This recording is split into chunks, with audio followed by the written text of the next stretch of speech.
Hello good morning. तो हम लोग यहाँ पे डेली करंट अफेयर करते हैं और यहाँ पे आपको एकदम फ्रेश एंड अपडेटेड कंटेंट मिलेगा। आज 10 अप्रैल है तो चलिए शुरू करते हैं आज का current affair. Navy chief awards unit citation to INS Sharda for anti piracy. अब तो नेवी के जो हमारे चीफ है आर हरि कुमार, उन्होंने अवार्ड दिया है on the spot unit citation का अवार्ड मिला है आईएनएस सरद को। और ये अवार्ड क्यों मिला है? एंटी पायरेसी ऑपरेशन जो सी में चला रहे थे उनके लिए। तो ये जो आईएनएस सरद है किसमें मदद किया है? तो ये इसने 19 क्रू मेंबर को रिलीज करवाया है। इनका जो वेसल था ओमारी वेसल फिशिंग वेसल था, उसको जो पायरेट्स थे सोमालिया के, ईस्ट कोस्ट ऑफ सोमालिया के जो पायरेट्स थे उनके द्वारा कैप्चर कर लिया गया था, तो उससे जो रिलीज करवाया हमारे इंडियन नेवी ने, इसलिए इसको अवार्ड दिया गया है यूनिट साइटेशन का। ओके। और इससे पहले इंडियन नेवी जो है वो कंडक्ट किया था twin carrier operation INS Vikrant पे किया था, तो इसको याद रखना। Okay next. Anupama Upadhyay M Tarun win singles title at Kazakhstan international challenge. तो जो अनुपमा उपाध्याय और एम तरुण उन्होंने सिंगल्स का टाइटल जीता है कजाकिस्तान इंटरनेशनल चैलेंज में। ठीक है। तो हमारे जो former junior world number 1 Anupama Upadhyay है, इन्होंने किसको हराया है? ईशा रानी बरुहा को हराया है इंडियन वोमेंस फाइनल में। और कितना 21-15 21-16 से हराया है। ठीक है। और 41 मिनट में हराया है। और ये जो है इन्होंने इससे पहले भी टाइटल जीत चुका है। इंटरनेशनल चैलेंज 2021 जीत रखा है, तजाकिस्तान इंटरनेशनल सीरीज 2023 और इसके अलावा पॉलिश ओपन 2022 भी जीत रखा है इन्होंने। ठीक है। और जो मेंस फाइनल था उसमें तरुण हरा है किसको? 8th सीडेड मलेशियन सुंग जो वेन को हराया है 21-10 21-19 से। ठीक है। और तरुण 22 साल के हैं और ये नेशनल चैंपियनशिप रनर अप भी रहे हैं सीनियर सर्किट में। ठीक है। नेक्स्ट।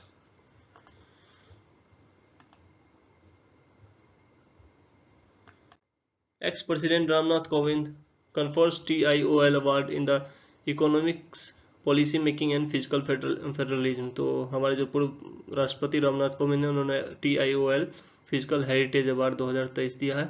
और ये अवार्ड किनको दिया गया है? जो विजय केलकर चेयरमैन थे हमारे 13th finance commission of India के, और श्री NK सिंह ये चेयरमैन थे 15th finance commission of India के। तो इनको TIOL फिजिकल हेरिटेज अवार्ड 2023 दिया गया है। ठीक है।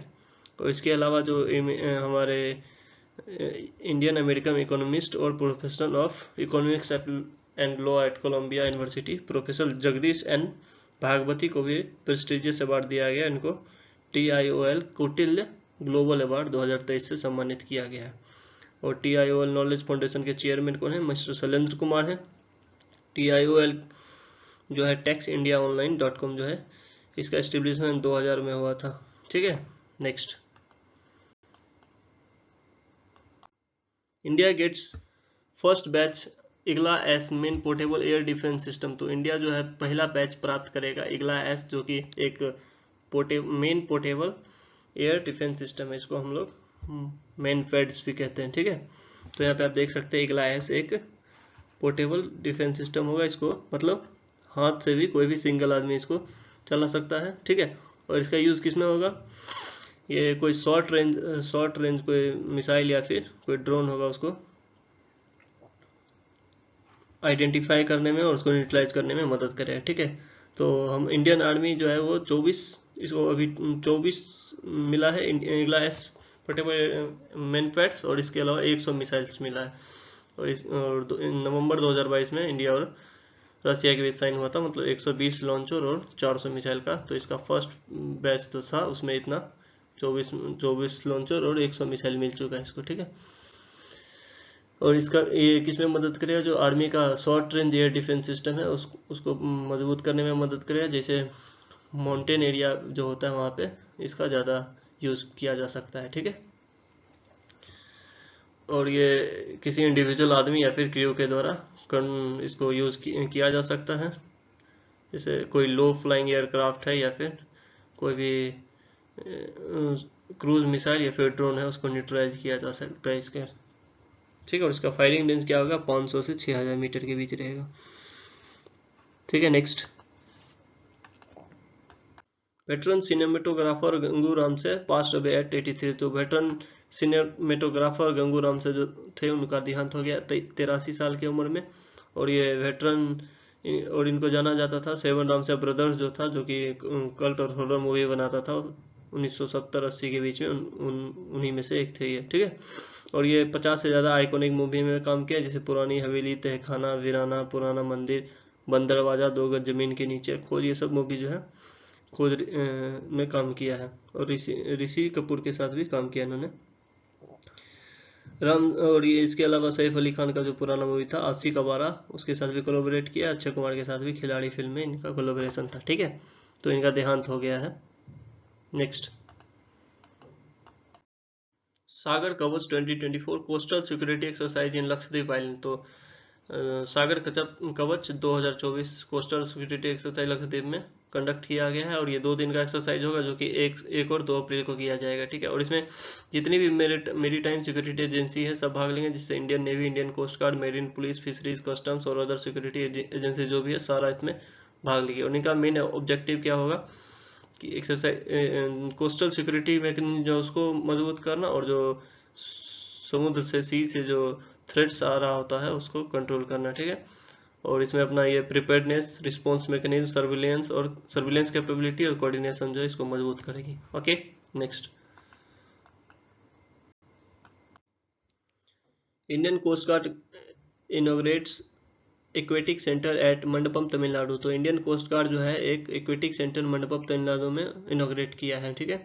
तो इंडियन कोस्ट गार्ड के जो डायरेक्टर जनरल है राकेश पाल, उन्होंने इसका इनॉग्रेशन किया, और वो तमिलनाडु में विजिट पे थे। वहाँ पे जो ऑपरेशन रेडीनेस है उसको और इंफ्रास्ट्रक्चर डेवलपमेंट को देखने गए थे, उसी दौरान उन्होंने इसका इनॉग्रेशन किया है। और उनका एम जो था वो इंफ्रास्ट्रक्चर देखना था, और उसका मेन फोकस क्या था, इंश्योरिंग सेफ, सिक्योर और क्लीन सीज को रखना, ठीक है। और इंडियन कोस्ट गार्ड जो है एक आर्मी, नेवी और एयरफोर्स की तरह एक विंग्स है, जो कि इसका अलग, जो कि डिफेंस मिनिस्ट्री के अंदर काम करता है। Okay, next, GAIL wins 15th CIDC Vishwakarma award for Barauni Guwahati pipeline. तो गेल जो है उसको 15वां CIDC विश्वकर्मा अवार्ड दिया गया है, ठीक है। और ये अवार्ड इसको किस कैटेगरी में मिला है, वेस्ट कंस्ट्रक्शन प्रोजेक्ट्स के कैटेगरी में इसको अवार्ड दिया गया है। और ये Barauni Gwalior natural pipeline project के लिए, ठीक है।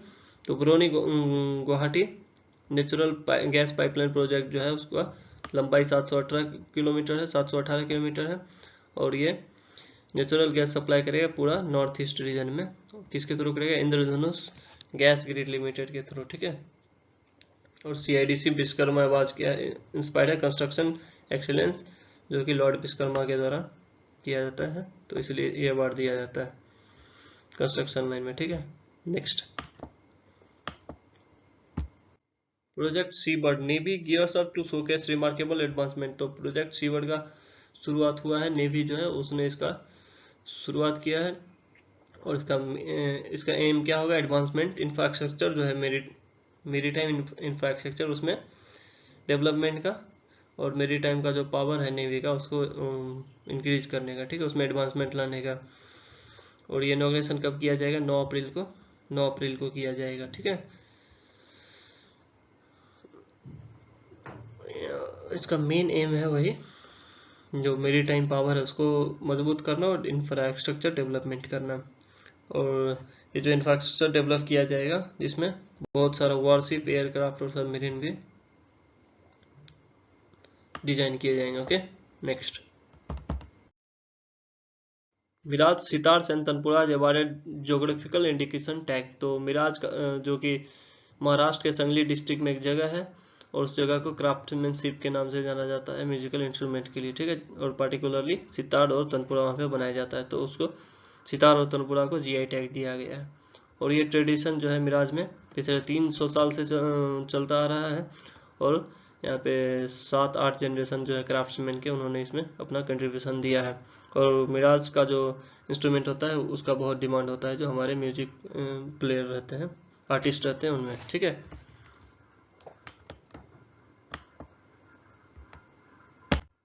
तो डेट्स ऑल फॉर टुडे। अगर आपको अच्छा लगा हो तो please like, share and subscribe कीजिए। Thank you.